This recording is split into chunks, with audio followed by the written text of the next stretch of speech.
So because Steve Harvey had a bad night, you got good at comedy. Yeah, so if Steve Harvey would have killed, I don't know where my life would be. I don't know. It's the Deadline Junkies Screenwriting Podcast with your hosts, Jordan Imiola, Kerstin Porter, and Shami.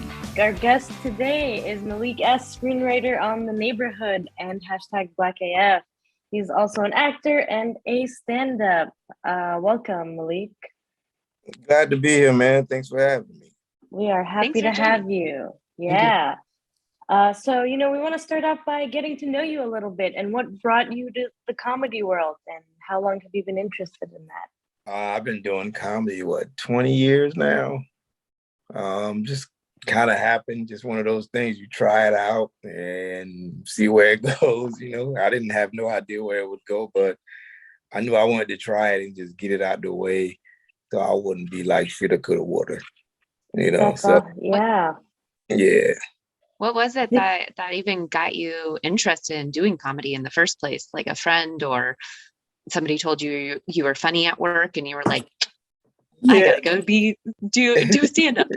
No, actually, I never thought I was funny like that. It was just one of those things. I didn't find out I was funny till later on.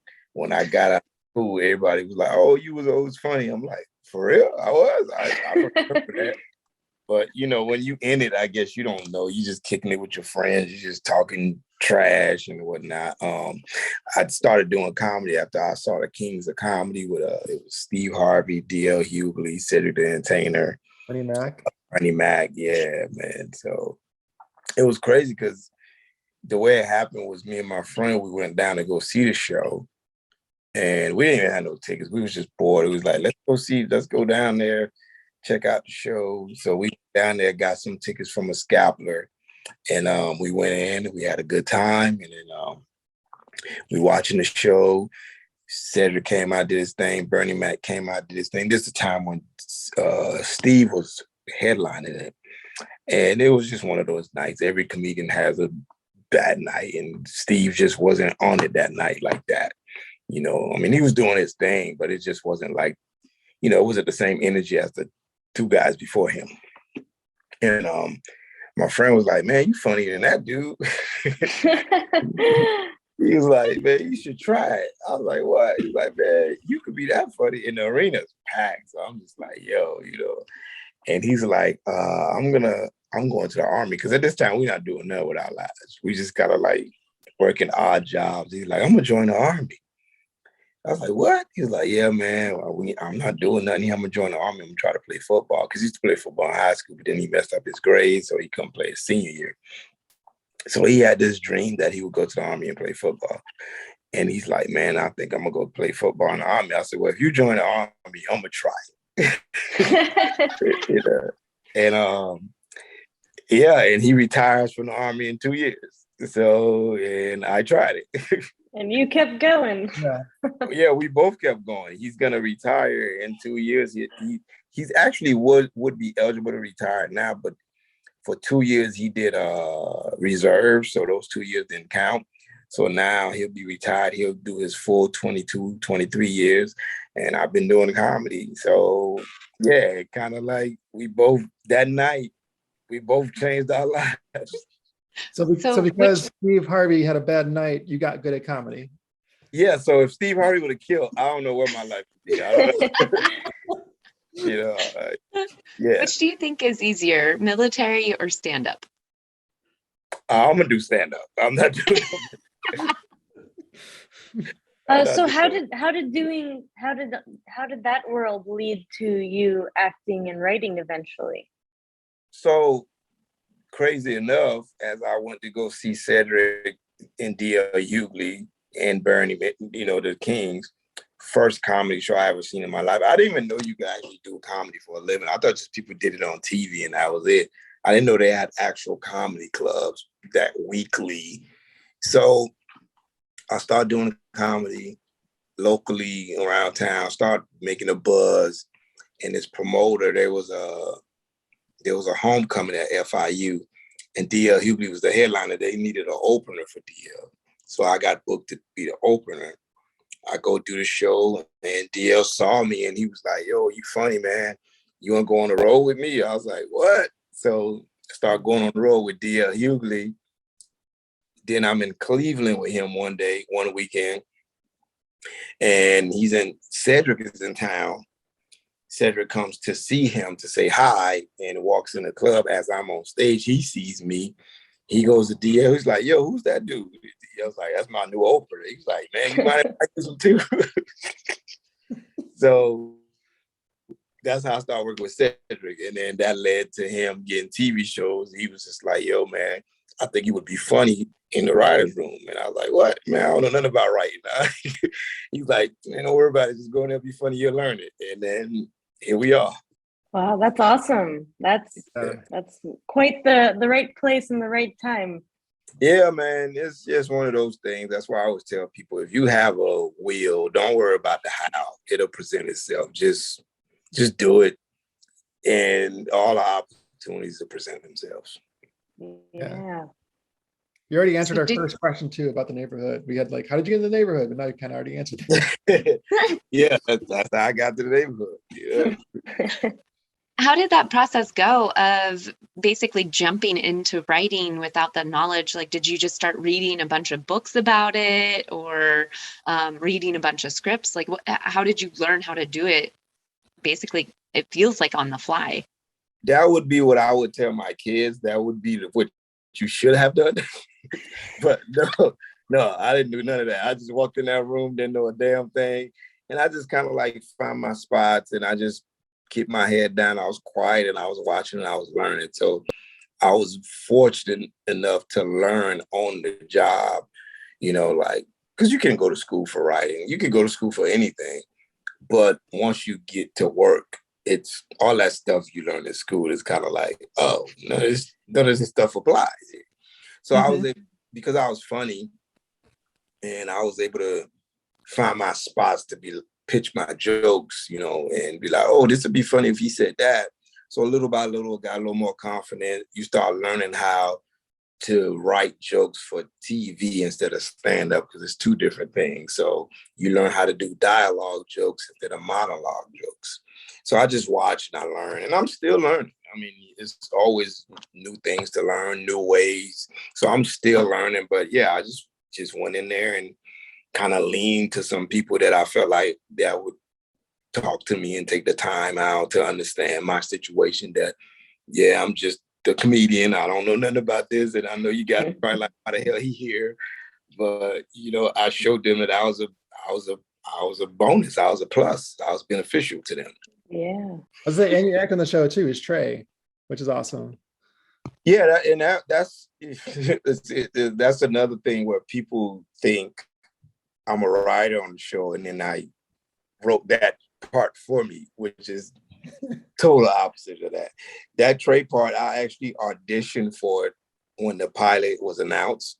I auditioned for it, got the part, and once I got the part, I told Cedric, I was like, hey, I booked your pilot. He didn't know nothing about it, because I just wanted to just do it. And then he was like, oh, that's cool, man. He was like, well, they still trying to punch it up. Do you want to go out? Can you come by and help out? Because usually when you get a pilot, the person who has a pilot will call a lot of other writers to come help out and punch it up and, get it funnier and tighter. So you have like 6-7 writers come help out. And I was one of the writers that was helping out. And the showrunner, Jim Reynolds, after like 3-4 days of helping out, he was just like, yo, man, you pretty good. If this show goes, would you like a job? And I was like, yeah, I guess. And so the show went. And he was like, yeah, man, I definitely want you to come be part of the staff. So a lot of people think I got the writing job first. I actually got the acting part first. Wow. That's a very uncommon order for that situation. How do you guys break episodes? It all depends on the showrunner. Everybody has their different style, but it's basically, at the end of the day, it's just somebody has an idea, something happened, may have happened to somebody or somebody they know. It's just stories. It's just like, oh, I went to the store and I see this happen, and then you kind of break that and turn it into a full episode to make it fit for TV, of course.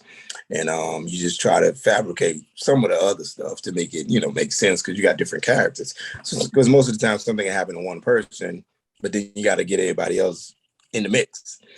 So it just couldn't be anything. Like I was doing the Zoom and with 3 people, and then one of them, this dark, but had a heart attack, and we was like, oh my God, is she gonna make it? And you just turn that into an episode, you know what I mean? So it's just like you just pitch ideas like that. Yeah, you guys deal with some darker stuff in the neighborhood, and I'm really impressed with how you balance it all, especially in a format that's lighter.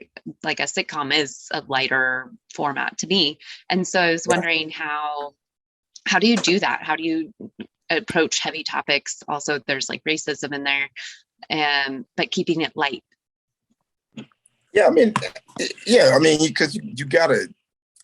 Things are so it's so weird because things are so different but so the same, because we so PC now, but at the same time everybody's very vocal. It's a strange time. Everybody has opinion, but also you can't say nothing. So it's kind of weird, but you always try to find a humor. It's CBS at 8:00, so you can't really go too deep and hard. So you just kind of touch the surface, you make a joke, and then you kind of move on. You just kind of like, it's almost like we present an argument or a conversation, and we be like, let the people at home figure it out. Let them fight over it. So it's kind of like, yeah, you just kind of present the idea or the thought, and you be like, all right, well, you guys can argue amongst yourself, and because it's not HBO, so it's only so far you can go. Did you ever come up with a topic or anything? Like, did you go too far ever where they were like, no, you got to bring it back? No, I mean, you already know. I mean, and it's not like just the writers that get to say so. It's like we write something, then it goes to producers and the network. So a lot of people have to check stuff off. So by the time it gets to TV, it's been checked off by more than just the writers. It's been a group of people saw this and approved it. So yeah, and then like, again, if you at Showtime or HBO, Stars, then yeah, I could pitch this. But if you're at 8:00 on CBS, you already know, like, come on. You can't, you know what you can do. At least you should know. Do you have a favorite episode so far? Man, we're on season 5, dude, and we about to hit 100. I can't remember. I don't remember them things like that, Like if people start talking about it, I'm like, oh yeah, but to just be like a favorite, like, I can't think of one, you know what I mean? I can't think of one episode that's just like my favorite. They all cool. They all fun. You know what I mean? So yeah, I enjoy all of them, but I don't know one. I mean, I guess ones I remember the most are clearly the ones I'm in because I was in it, so I kind of remember them more. But yeah, I don't have a standout favorite. Do you have a least favorite? No, I don't have a least favorite. Definitely. I definitely don't have a least favorite. No, they're all awesome.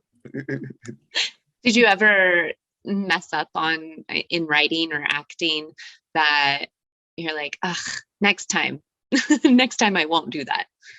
What, like in acting, mess up a take? Acting or in writing, was there a mistake you made? Again, there's so many people involved. Like even if you made a mistake, it'll be caught. So it's not just you. So, you know what I mean? So even if you made we don't, and even if it's a grammar mistake, we have people that proof. So I can write my script, but somebody's going to proof it and clean it up and make it look like I know what the hell I'm talking about. So somebody's going to help me with my grammar and punctuation. So, You're welcome, Malik. I've done that job. Yeah, exactly. Yeah, like I don't know what commas go all the time, but somebody does. That's somebody's job to know what commas and semicolons go. I don't know that. Yeah. Do you always film in front of a live audience? We used to seasons 1 and 2, but 3 and 4 we couldn't because of COVID. Yeah, so we was just kind of like, there was no live. We might go back to live audience this season 5. So it looks like we'll go back to live audience. Well, that'll be exciting and like give you guys a new burst of energy after 2 years of no audience. Right. It'll be brand new again. It'll be like, what is this? Yeah. Are the tapings faster then? If there's no audience? Hell yeah. Okay. That's the good part about no audience, because you can start, because when you don't have no audience, we start in the morning and we just work throughout the day and tape. But when you have a live audience, we don't start till 5. Mm-hmm. Yeah, so it makes it longer. So, but it makes it longer, but again, you get that energy from the audience and it's fun. But yeah, it is a longer night. I was just curious too, how, since there's no live audience anymore, how do they show the tape of the neighborhood to like an audience in a movie theater and get the laughs there? How do they get the laughs for the? Oh, just the crew, just the people on set. Really? If you've been on a multicam set, if you've ever been on set, it's a bunch of people on set. You know, so just the people on set are just laughing. Wow. So they record their laughs and then put them in the show? Yeah, they recorded laughs. Yeah. Yeah, you got cameramen, you got a bunch of light people, you got catering. It's a bunch of people on the stage. Mm-hmm. It's enough to get to record a laugh. Yeah. Gotcha. Yeah. I wonder if they felt put on the spot then, or if they were like, "Yay, I'm a part of the show." Hey, if you got a distinctive laugh, I'm sure you could hear your laugh. You know. Uh-huh. Yeah. You have a favorite character to write for? I mean, the easiest character to write for would be Tashina and Cedric, because they're just so damn funny. You don't have to do much; they're gonna make it fun. You know, those two are. They just, whatever you give them, they'll make it funny. So they make the writers look really, really good. Do they ever improv at all? Yeah, I mean a little bit, but not really, because you have to kind of stick with the storyline. Because if you improv too much, the line that somebody else is about to say may not make sense. Yeah. So you can't really just go too crazy. I mean, you could not say it verbatim, but you can't just write a whole new scene. So when you say they make it funny, you're talking about delivery versus actual words. Yeah, delivery than actual words, but even sometimes words, because you can put one word and they just change it to another word. And it's still the same joke. They just saying it how they would say it, sometimes. So still the same joke, but it's like kind of like, oh, well, it felt better coming to me this way, so they would, and then it's all attitude too. So it could be, some jokes are attitude jokes. Some jokes aren't funny on paper, but depending who's reading it, it will be funny. Mm-hmm. Yeah. So that's one thing you gotta learn, like which character can do what joke. And you gotta write jokes that is true to that character. So you can't just write a crazy joke that like that person won't even say that or talk like that or think like that. Mm-hmm. Do you think you're an actor who makes it easy for the writers? Because whatever you're given, you make funny? I don't know. I don't think I've been challenged that much yet. I haven't had that much acting experience. I kind of usually just say what the hell's on the paper. I don't want to push my limit yet like that. But I mean, one day I'll be number one on the call sheet and I can do what the hell I want to do. But for now, I read what the hell. Speaking of, we hear you do have a project that is coming around that's in development, the Monroes and Tony. Mm-hmm. Yeah, so we'll see what happens with that, Where is it at right now? CBS Studios. Nice. And have you started filming stuff or? No, still in development and trying to figure out what they want to do with it. It's a long process. Mm-hmm. Yeah. How did it start? Just an idea I had, and you pitch it. I had the idea and I pitched it to the neighborhood producers. They liked it, and then we went to CBS Studios and pitched it to them, and they liked it, so it's just in development. It takes a while. Yeah, we hope to see it. Do you think you'll act in it if it comes out? Yeah, yeah, for sure. Awesome. Good. Yeah. We would love to see more of your acting. Me too. Me too. So rewind a little bit back to other shows you've written for. There's hashtag Black AF, which I really enjoy the single cam side of it versus the multicam. What do you enjoy about single cam versus, do you have a preference, single cam or multicam? As a performer, I prefer multicam because you have an audience. Mhm. But no, I don't really have a preference per se as writing. You know, single cam, for the production side, takes a little longer. It's a little more work because it's like shooting a mini movie every week. Whereas multicam, you just go on a sound stage and you just shoot it in 2 days or a day. But single cam, you got to go drive to this location, drive to that location. So it's a little more work on the production side of things. But the writing is pretty much, you're still writing, still telling stories, still telling jokes. But production-wise, it's way more work.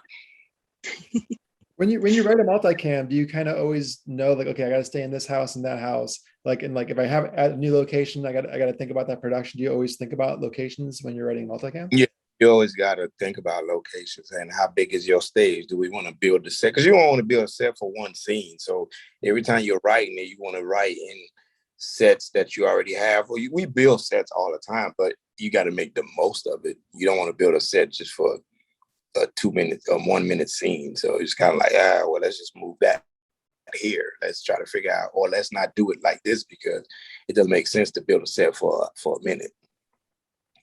Yeah. As a writer, do you think about the production side of it, or?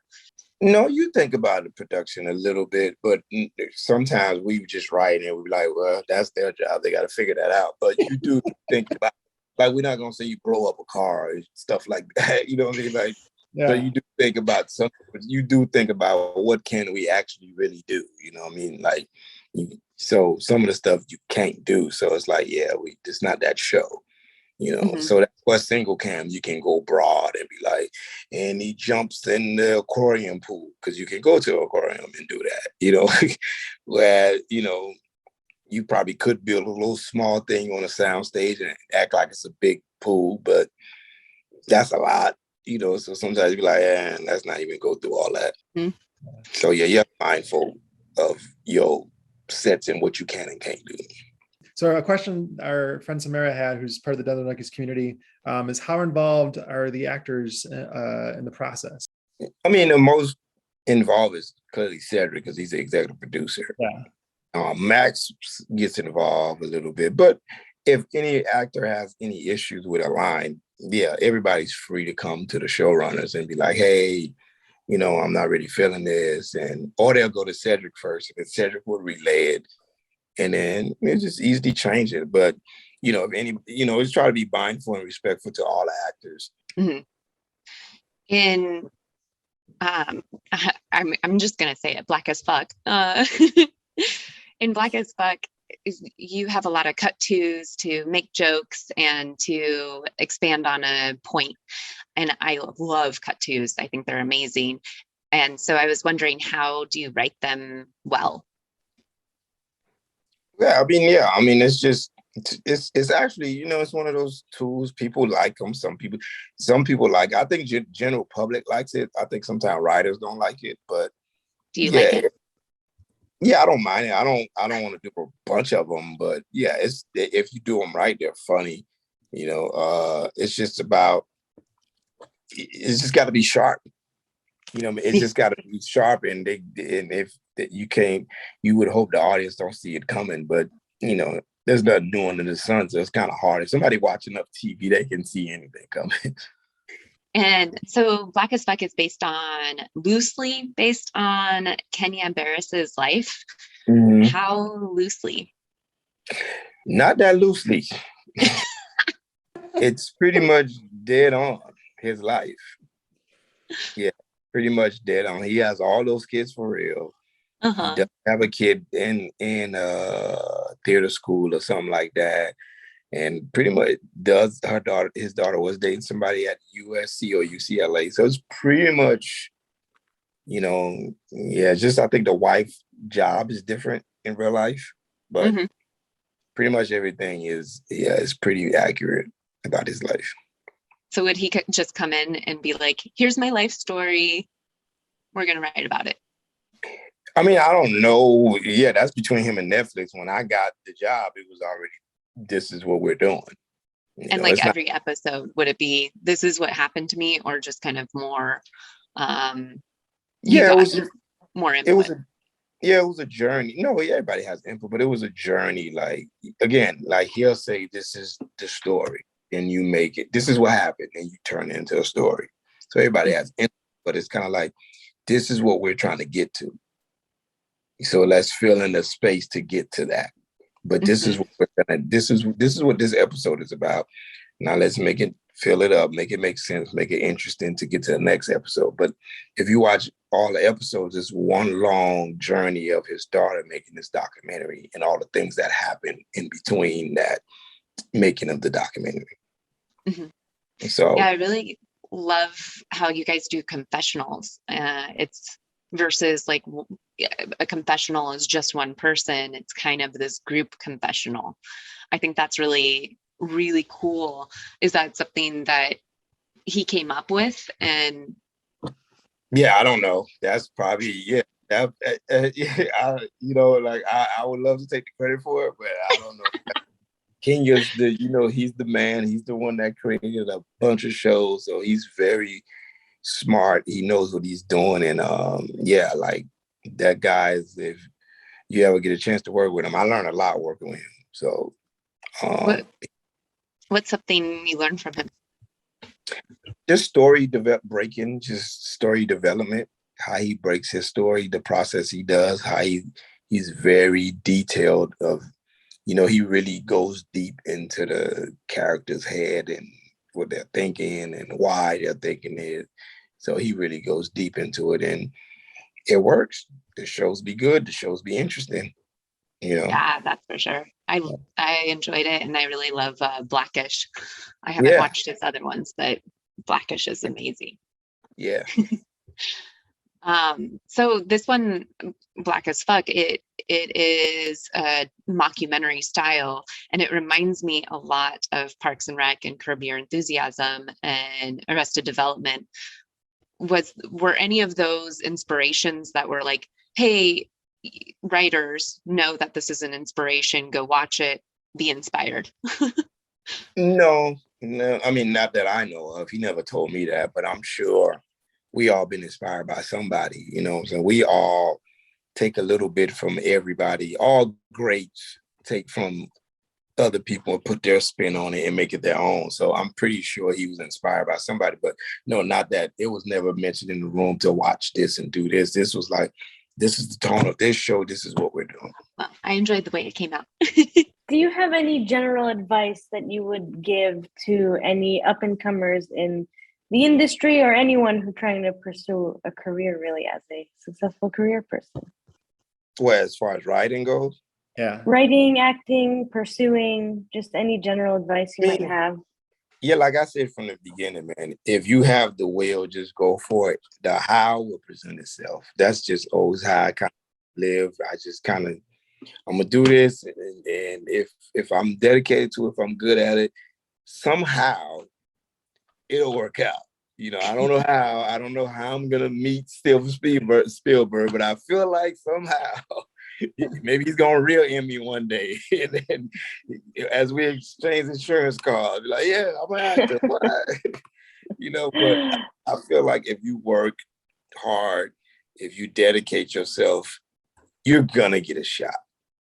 You're going to get a shot. Now, what that shot turns into, I don't know, but you will get a shot. We all going to get up at bat. I would just tell anybody that's trying to do anything, give it your all, focus on it, don't half-ass it, and put it out into the universe. That whether that be writing, acting, whatever, especially or military. Yeah, join the military, and be successful at that. Like my friend is very successful in the military, So I just feel like, especially for entertainment nowadays, you don't even really need Hollywood anymore, man. Everybody's just doing their own thing.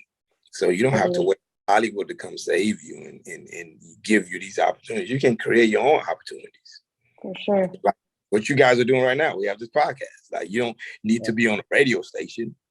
You know, No, you no. can just do your own thing. If you really believe in it, you can just go do your own thing. And guess what? And when it pops, Hollywood will find you. They will come.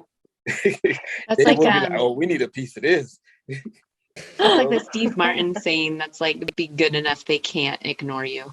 Yeah, they will, because they're like, we can't let them keep all this money to themselves. Let's, you know, yeah. Totally. I mean, they gave Joe Rogan $100 million for a reason. Yeah. Yeah. Okay, forget Steve Martin saying now. It's the money one. Right.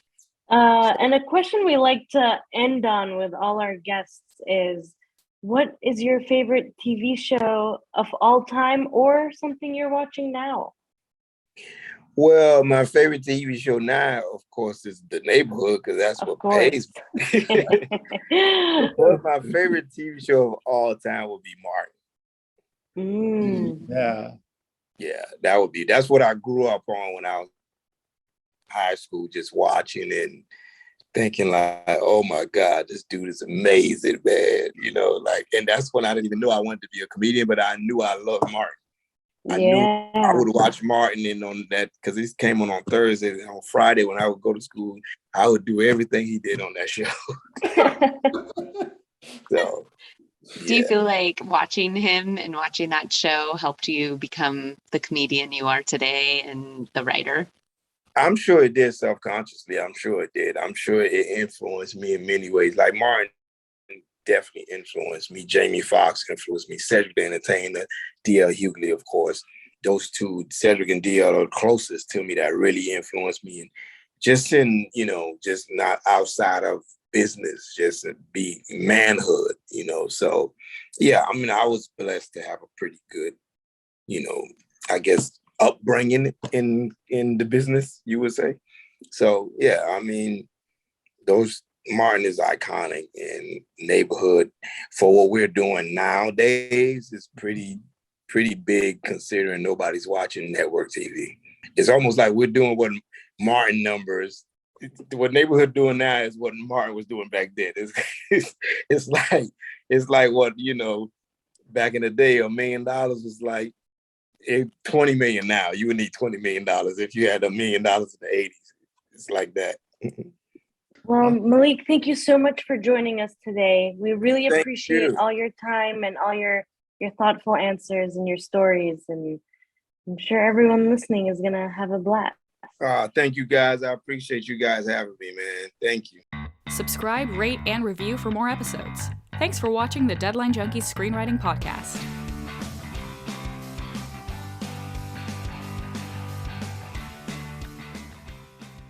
Malik S. That's just the whole name, but if you talking to me, you don't have to say Malik S. You want me to be super proper the whole time? Yeah, that'd be weird.